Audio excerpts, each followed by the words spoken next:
Do you believe in Indians? Do they believe in you?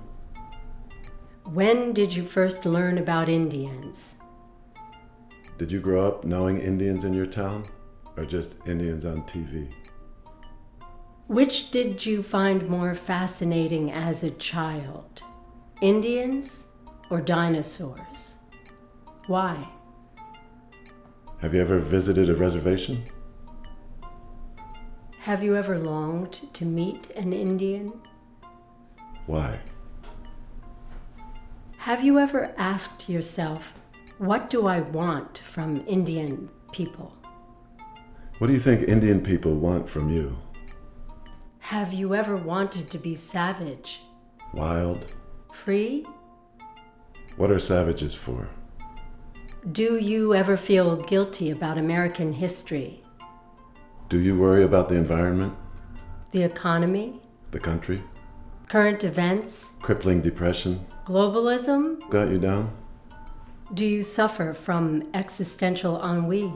Do you ever feel alone? Pessimistic? Burnt out? Cynical? Hopeless? Ever wish you could just disconnect? Or connect with something bigger? Did you ever see Poltergeist? Do you ever wonder if your house is built on an Indian burial ground?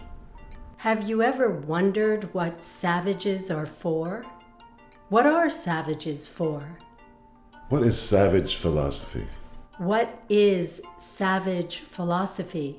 And what can it do for you?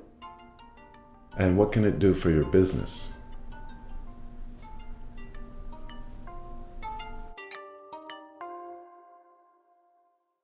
Before we get into savage philosophy, let's first address the word savage. It's pretty loaded.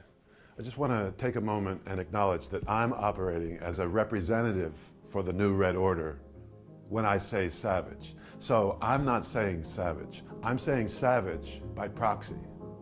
But now that we got that out of the way, what are savages? And what are they for? The savage is a living sign that stands for us, but an earlier us, an image that reflects our origins back, a deferred presence.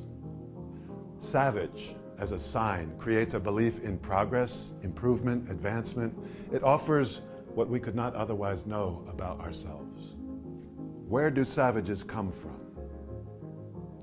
Dreamed up in discourse, the first people are made in the image of the poet. Poets are made in the image of the savage.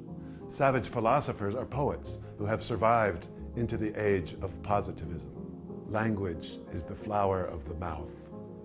When the word is called the mouth's flower and its blossom, we hear the sound of language rising like the earth. What is savage philosophy?